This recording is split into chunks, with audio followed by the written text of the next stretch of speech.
అసలే సైకో, ఆపై పటత్వం తక్కువ, మదపిచ్చి, అంతకుమించి ఉన్మాదం, వీటన్నింటికి తోడు పెళ్లి చేసుకున్నాడు.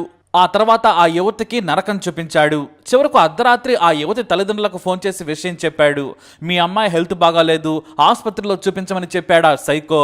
కానీ చివరకు తల్లిదండ్రులు, అక్క, బంధువులు వెళ్లి చూసేసరికి శవమే కనిపించింది.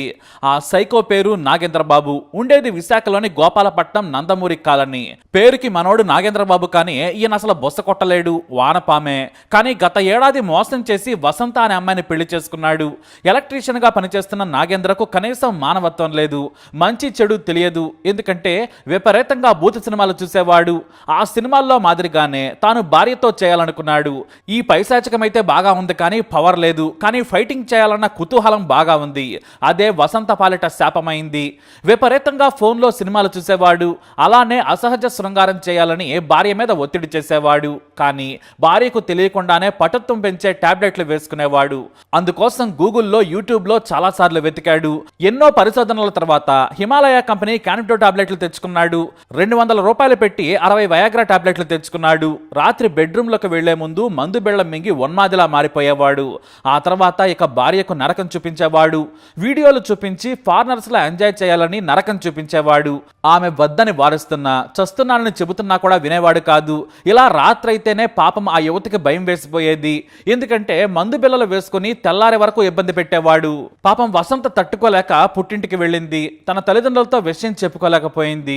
కానీ తన సోదరికి విషయం చెప్పి కన్నీళ్లు పెట్టుకుంది. నేను ఆ ఇంటికి వెళ్ళనని బ్రతిమలాడింది. కానీ పెళ్ళైన తర్వాత కొన్ని కష్టాలుంటాయి, సర్దుకుంటాయని చెప్పారు తల్లిదండ్రులు. పెళ్ళైన యువతి అత్తారింటి దగ్గరే ఉండాలి, పుట్టింట్లో ఉండొద్దని బలవంతంగా పంపారు. దీంతో రోజు నరకం చూపించాడు నాగేంద్రబాబు. ప్రతిరోజు ఇదే కామోన్మాదం.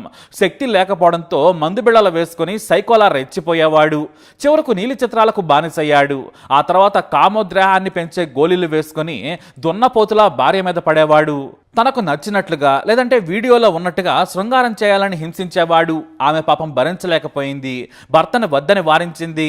అయితే చివరకు తట్టుకోలేక మళ్ళీ పుట్టింటికి వెళ్ళిపోయింది. అశ్లీల వీడియోలు చూపించి వేధిస్తున్నాడు. నేను తట్టుకోలేనని చెప్పింది.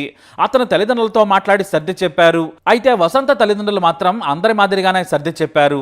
అత్తారింటికి వెళ్ళాలి, పుట్టింట్లో ఉండకూడదు, సంతానం కలిగితే అంతా సర్దుకుంటుందన్నారు.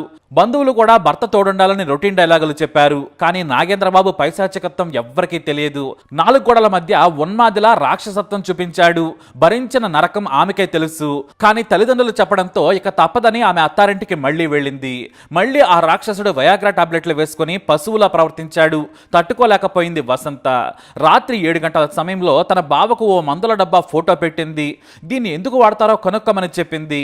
ఆ తర్వాత తన సోదరి తల్లిదండ్రులకు కాల్ చేసింది వసంత. నేను ఇక్కడ ఉండను, వచ్చి తీసుకెళ్లమని వేడుకుంది. ఎందుకంటే రాత్రి అవుతుందంటే ఆమెకు ఊపిరాడదు. నరక లోకంలోకి వెళుతున్నంతగా భయం వేసేది. ఎందుకంటే ఆ కామపిశాచి టాబ్లెట్లు వేసుకుని విపరీతమైన కోరికలతో శృంగారం పేరుతో నరకం చూపిస్తాడు. చెప్పినా వినడు, అర్థం చేసుకోడు. తన భార్యను కనీసం మనిషిగా కూడా గుర్తించడు. దీంతో ఆ రాత్రి నరకం నుంచి బయటపడాలని తల్లిదండ్రులకు ఫోన్ చేసింది. కానీ అప్పటికే చీకటి పడడంతో ఆ మరునాడు ఉదయం వస్తామని చెప్పారు. కానీ ఆ రాత్రి తన భర్తతో గదిలోకి వెళ్లేందుకు ఆమెకు భయం వేసింది. ఈ సైకో ఉన్మాది పిశాచితో నేను గడపలేననుకుంది.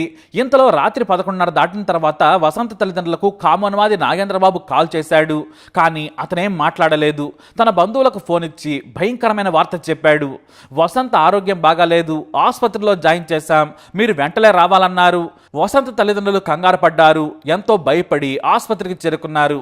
వారు వెళ్లేసరికే వసంత చనిపోయి ఉంది. దీంతో కుటుంబ సభ్యులు ఆందోళన వ్యక్తం చేశారు. వసంతను అత్తింటి వారే హత్య చేశారని ఆరోపించారు. పోలీసులు దర్యాప్తు చేయగా సైంటిఫిక్ ఎవిడెన్స్ తో వసంత ఆత్మహత్య చేసుకుందని ఓ అంచనాకు వచ్చారు.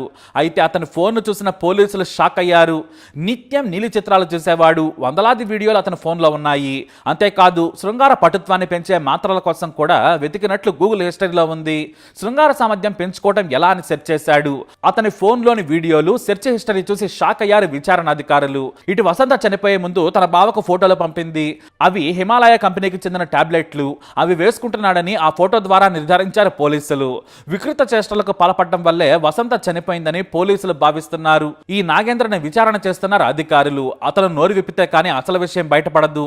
ప్రాథమికంగా మాత్రం భర్త వికృత చేష్టలు తట్టుకోలేకపోయిందనే వసంత ఆత్మహత్య చేసుకుందని పోలీసులు చెబుతూ ఉన్నారు. వీడియోలు చూపించి అందులో ఎలా చేశారో అలానే చేయమనేవాడు ఈ సైకో. భార్యను మానసికంగా వేధించడమే కాకుండా అత్తకు కాల్ చేసి కూతురు సహకరించట్లేదని వేధించేవాడు. ఇతడి ఫోన్ చూస్తే షాక్ అయిపోతున్నారు పోలీసులు. ఆ ఫోన్ ని కూడా ఫోరెన్సిక్ ల్యాబ్ కు పంపించారు. భర్త వికృత చేష్టలు భరించలేక ఒత్తిడికి గురై భార్య ఆత్మహత్య చేసుకున్నట్లు కేసు నమోదు చేశారు. ఆ తర్వాత కోర్టులో కూడా ప్రవేశపెట్టారు. ప్రస్తుతం నిందితుడు సెంట్రల్ జైల్లో ఉన్నాడు. అయితే కుటుంబ సభ్యులు మాత్రం ఆ ఫ్యామిలీని కూడా అరెస్ట్ చేయాలంటున్నారు. ఎందుకంటే ఇదే విషయాన్ని కుటుంబ సభ్యుల దగ్గర ఎన్నిసార్లు చెప్పుకున్నా కూడా వసంత మాటను ఎవరూ పట్టించుకోలేదు. భర్త మారుతాడేలే అని చెప్పారు. చాలా రోజులు ఓపిక పట్టింది. కానీ ఆ పిచ్చి తగ్గకపోగా మరింత పెరగడంతో ఆత్మహత్య చేసుకుంది. దీనికి కారణం అత్త, మామ, మరిది అని వీరందరూ కలిసి వసంతను చంపేశారని ఆరోపిస్తున్నారు. ప్రస్తుతానికైతే భర్త ప్రమేయం ఉన్నట్టు అతన్ని అరెస్ట్ చేశారు. కుటుంబ సభ్యుల ప్రమేయం ఉందా అనేది విచారిస్తున్నారు. ఏదేమైనా ఓ కుటుంబం మొత్తం కలిసి ఓ ఆడపిల్లను బలి తీసుకున్నారు. కేవలం 11 నెలల కిందటే పెళ్ళైంది. ఆ రోజు నుంచి నరకం చూపించారు. ఆమెను కాటికి పంపించారు. మరి వీరందరినీ ఏం చేయాలి? మీ అభిప్రాయాన్ని కమెంట్ ద్వారా తెలియజేయండి. ఈ వీడియో అప్డేట్స్ కోసం మై ఛానల్ ఫాలో అవ్వండి. అలాగే తప్పకుండా సబ్స్క్రైబ్ చేసుకోండి. ఈ ఫోన్లో ఏటేటి వీడియోస్ అవన్నీ కూడా గ్యాలరీలో ఉన్నాయి. అవన్నీ కూడా చెక్ చేయడం జరిగింది. సైంటిఫిక్ ఎవిడెన్స్గా దాన్ని చూపించి ప్రూవ్ చేసి దాని ద్వారా తన యాటిట్యూడ్ ఏంటి ఇవన్నీ కూడా ప్రూవ్ చేసి కోర్టులో ప్రవేశపెడతాం. స్పెషల్ రిమాండ్కి ఈ నెల 28 వరకు రిమాండ్ విధించింది. ఏదైతే డౌన్లోడ్ చేసుకున్నాడో డౌన్లోడ్ చేసిన గ్యాలరీలో ఉన్నాయి అవన్నీ తీసుకున్నాము. తర్వాత వాళ్ళ వాట్సాప్ కాన్వర్జేషన్, భార్యాభర్తకి రిలేషన్ ఎలా ఉంది ఇవన్నీ చూడడానికని ఒక డేటా తీసుకున్నాం. అది అన్నీ అనలైజ్ చేసిన తర్వాత ఫైనల్గా అది కోర్టుకి సబ్మిట్ చేస్తాం. ఎన్నాళ్ళండి అని కాదు, గత కొంతకాలంగా అని చెప్పారు. అదంతా కూడా ఈయన కొన్ని ఏవైతే ఆ డ్రగ్స్ టైపు ట్యాబ్లెట్స్ వాడుతున్నాడో ఆయనకి కొద్దిగా పొటెన్సీ ఎక్కువ వస్తుందని చెప్పి నమ్మి ఆ యూట్యూబ్లో చూసి ఆ ట్యాబ్లెట్లు వాడుతున్నాడు. ఆ రోజు నుండి కొద్దిగా వీళ్ళకి టర్మ్స్ అవి కూడా ఈయనకు నచ్చినట్లు ఆ అమ్మాయి ప్రవర్తించకపోవడం, తర్వాత ఆ అమ్మాయి కొద్దిగా షైగా ఫీల్ అయ్యి అంత ఓవర్ యాటిట్యూడ్ చూపించకపోవడం, దాంతో వీళ్ళకి చిన్న గ్యాప్ వచ్చింది. దాంతో ఆవిడ అసంతృప్తి ఫీల్ అయ్యి కొద్దిగా ఇన్సల్ట్గా ఫీల్ అయ్యి ఈయన భరించలేక ఆ విధంగా సూసైడ్ చేసుకోవడం జరిగింది. వల్ల నాగేంద్ర వర్మ పేరెంట్స్ అంటే వాళ్ళకి ఇందులో ఏమీ లేదు కదా, వీళ్ళిద్దరే ఉంటున్నారు ఇంట్లోని అట్ ప్రజెంట్. ఒక కుంభమేళా కానీ వాళ్ళ మదర్ వెళ్ళిపోయారు. అలిగేషన్స్ అంతా ఈయన ఓవర్ పర్వర్టెడ్గా సెక్స్లో పార్టిసిపేట్ చేయమని అన్నాడు అన్న దాని మీద అలిగేషన్. వాళ్ళ బావగారితో ఈ అమ్మాయి చనిపోయి ముందు రోజు ఏం చాటింగ్ చేసిందో వాళ్ళందరూ ఎవిడెన్స్లో చూపించాం. సైంటిఫిక్గా ఈ అమ్మాయి ఫోన్ పంపిస్తున్నాం కాబట్టి అన్నీ కూడా అందులో ఉంటాయి కాబట్టి అవన్నీ కూడా రిపోర్ట్స్ అన్నీ సబ్మిట్. ఆరోపణలు పట్టించుకోని అవసరం లేదు.